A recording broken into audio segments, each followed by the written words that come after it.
And that library of sounds at Hanna-Barbera is so distinctive and so indicative of those uh, cartoons, and It, you got to play with that. Tell me it a little is, bit and about that. in retrospect, especially from a sound effects historian like you, Mm. it's all pretty cool stuff. The fact is, I don't remember if you asked Mark this question, but we hated it. We hated that. We thought He that it he was didn't give it away. Well, I mean, there is a certain sort of opinion that it's sort of the lower rung of the animation well, and we were factory, fast food equivalent of, because we were young and we knew everything. We were snobs about Hanna-Barbera's sound effects. We thought the cool sound effects were from the Warner Brothers cartoons, but you couldn't touch them. You couldn't get anywhere near them. They hadn't yet invented CDs. They sure as hell hadn't published things for the public to buy. yeah. After Hanna-Barbera, I worked at a series of small shops on TV, um, TV pilots, bad TV cop shows, half-hour dramas, the original Fantasy Island, which had come back briefly, um, a bunch of stuff. And those are all independent little companies, Sure. not big studios. I mean, they would mix at big studios or they'd rent editing rooms at big studios. But I spent a couple of years doing that, and I really had to learn efficient sound effects editing and working without Foley because my students don't know this. I have to tell them in in those days, not everything was Foleyed. There's no So time sometimes, or no money. time, no money, especially TV Yeah.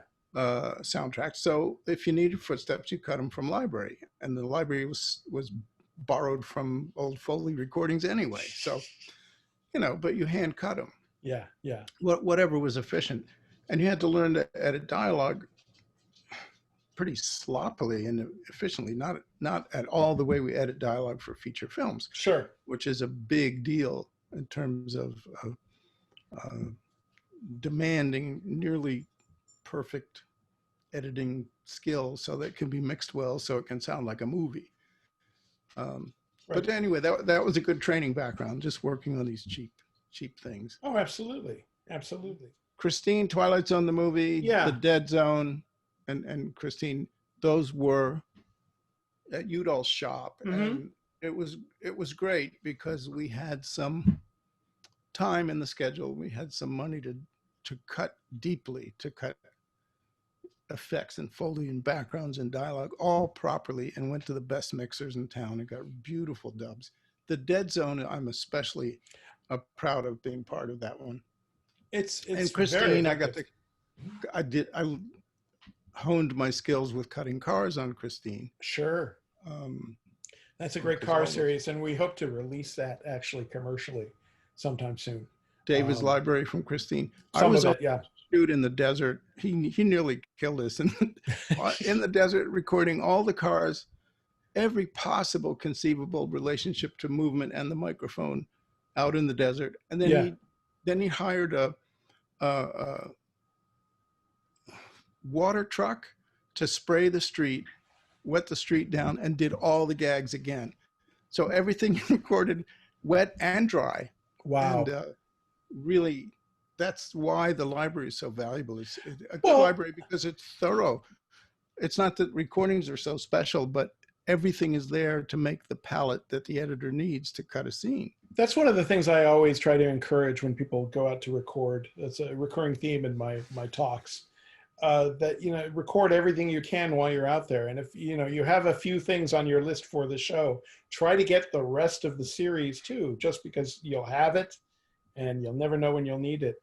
Mm-hmm. So that's It may be hard for a generation of digital sound designers to understand, but well, the way that's why I want to talk about it. the supervisor or chief designer would order 35 millimeter mag reprints, little rolls of mag film from different stuff in their library.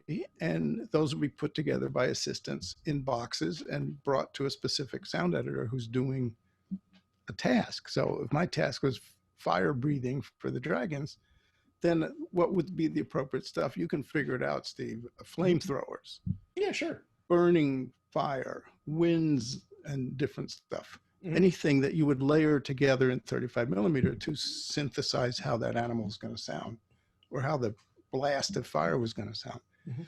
But the other thing that it may be hard for my students to get is they ain't no listening to that stuff in the cutting room together. Yeah. Right? It's all mixed in your head, and then it goes to the dubbing stage, and you see if it worked out Yeah. okay. Unless you're lucky to have like a cam, a flatbed where you can have multiple, you know, Even tracks. then, no, But you, even yeah, then, what are you going to do? You know, 2 6 tracks or something. It's yeah, not enough, no, and the sync on chems is terrible anyway. yeah, So everything would be cut one sound at a time and layered, put together in reels by the assistants, and then it would go to the dub stage. And yeah, usually the big films, people in charge of the big films were smart enough to allow the peons among the sound editors who would cut the stuff to go to the stage and help the mixers find their way through this make forest sense of it. layers. Yeah, Yeah, make sense of yeah, it. And so we all learned a lot from each other that oh way. yeah, yeah. The suits were Preoccupied. with that, Yeah. and they left Kevin completely alone. They didn't know what we were doing. I never forget our first meeting with Michael Eisner, who was the CEO. Oh God, I remember. And I remember. he didn't have a clue what the project was. No, he he's didn't. in charge of a lot of stuff. And Kevin could back me up on this. It's sort of like, what are you guys doing? What Yeah. you know, are you ready to show me? I was in the room at the first screening for Michael, and he just Something like, are you ready to show me pencil tests? And Kevin yeah. said, we're halfway through the color. We're going into sound now. He didn't have a I was clue. there. I was there. And afterwards he was like, you know, I think it was called The Goofy Movie at the time. And his big note was, you know, I don't know about the name. Maybe we could call it A Goofy Movie or something like that. That was like his biggest note. Oh, he put the A on the top. I think it was him. Yeah. That's yeah. worth several million right there. I don't know.